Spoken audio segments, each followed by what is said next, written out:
This could be game-changing for Rangers. Yes, according to reports, Rangers are set to agree a huge deal as talks accelerate. In today's video, we will discuss this, whilst also going over all of the latest news from the last 24 hours. There is so much to cover in today's video, but first, hit the like button and subscribe to the channel for more Rangers content. The Scottish FA have admitted some decisions will be wrong amid the fallout from the Premier Sports Cup final, as Rangers were denied a penalty against Celtic.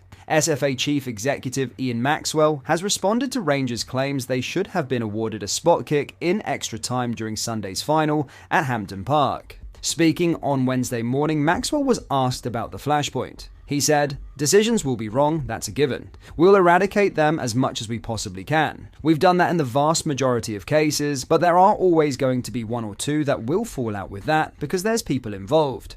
Anything that involves a person in any walk of life, there will be decisions made that don't go the way we want them to, or are incorrect. That's just part of human nature." There has been major backlash over the failure to award a penalty to Rangers in extra time of Sunday's Cup final defeat to Celtic after Vaclav Cerny was fouled by Liam Scales. The Rangers winger was pulled down by the Celtic defender, with replays showing Cerny's foot was on the line of the penalty area when he was fouled.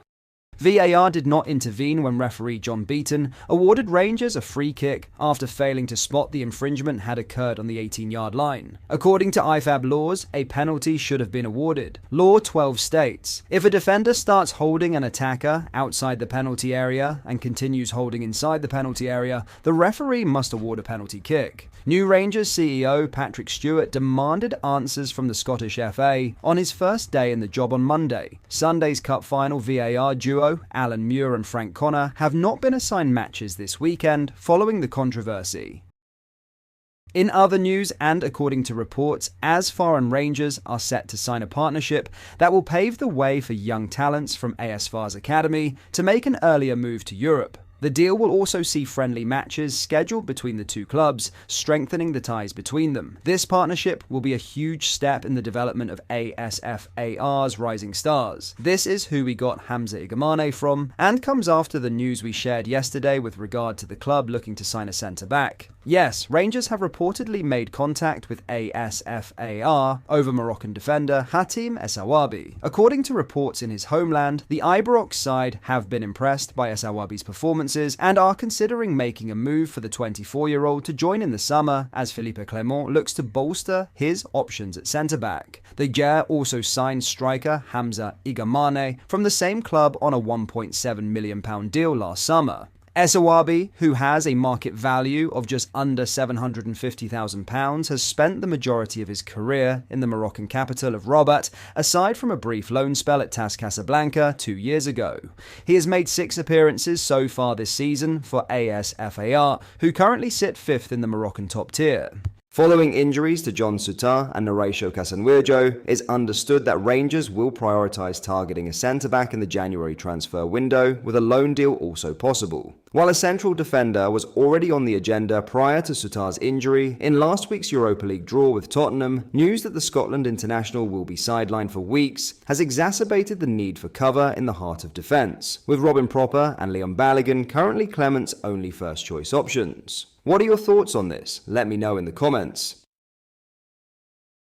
New Rangers CEO Patrick Stewart has revealed he had goosebumps walking into Ibrox for the first time. The former Manchester United chief has explained nothing in his 25 years in the football industry could have prepared him for the moment of entering the Billstrub main stand for the first time.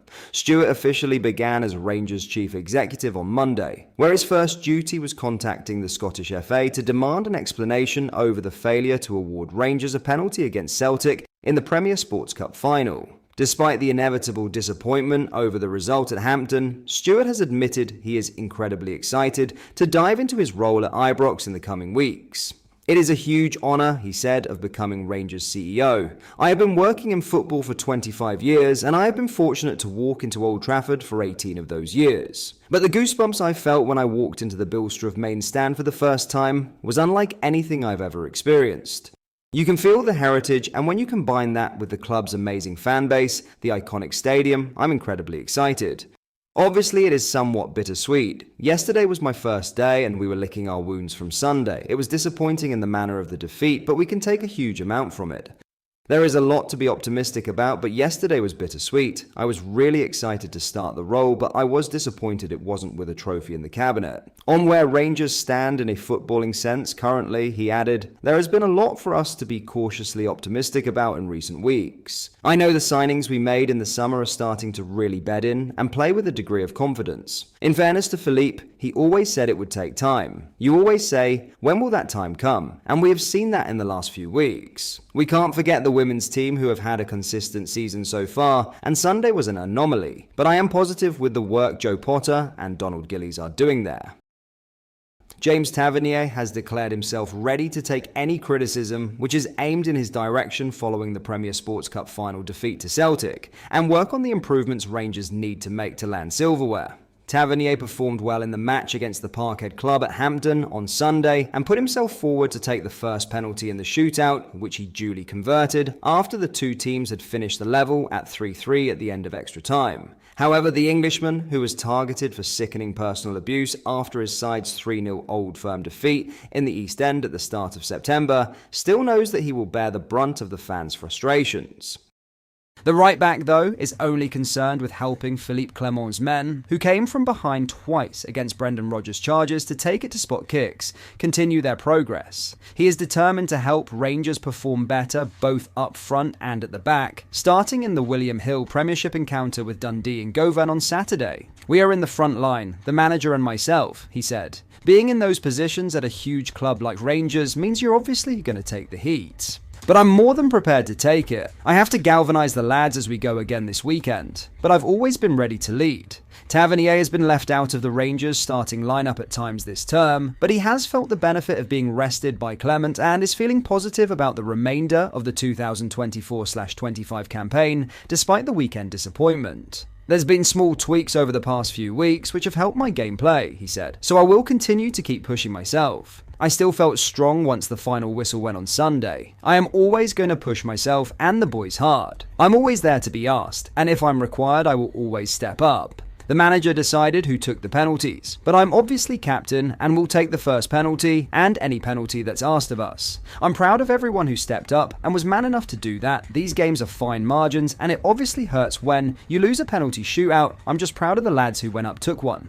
The 33-year-old defender is also proud of the strides forward which Rangers, who brought in no fewer than 9 new players during the summer, have made both at home and abroad in recent weeks. He is hopeful they can learn invaluable lessons from their agonising League Cup final loss against their City rivals and launch a strong challenge for the Premiership and Scottish Cup. There's a lot to learn from the game on Sunday, he said. We put ourselves back in a good position, we kept on working hard towards the end, and then the game's a flip of a coin when it comes down to penalties. The aim was to win a trophy, and we've not done that, but we will look back on this and find small improvements in different places. For example, in the second half, we had to be more clinical. There was a 4-1 chance in the second half, and we didn't take advantage of it. They're the fine margins in big games like this. You have to take the chances when they come. Tavernier added, we've been doing really well over the past few weeks, and especially defensively as a team. That's why the manner of a couple of goals will be disappointing. We probably gave them away too cheaply.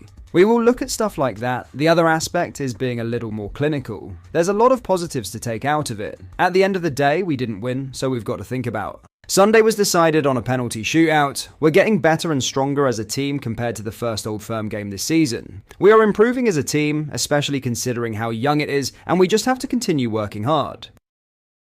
That brings us to the end of today's video. Let us know your thoughts down in the comment section below. If you enjoyed it, please do hit the like button and subscribe to the channel for more daily Rangers content. Thank you.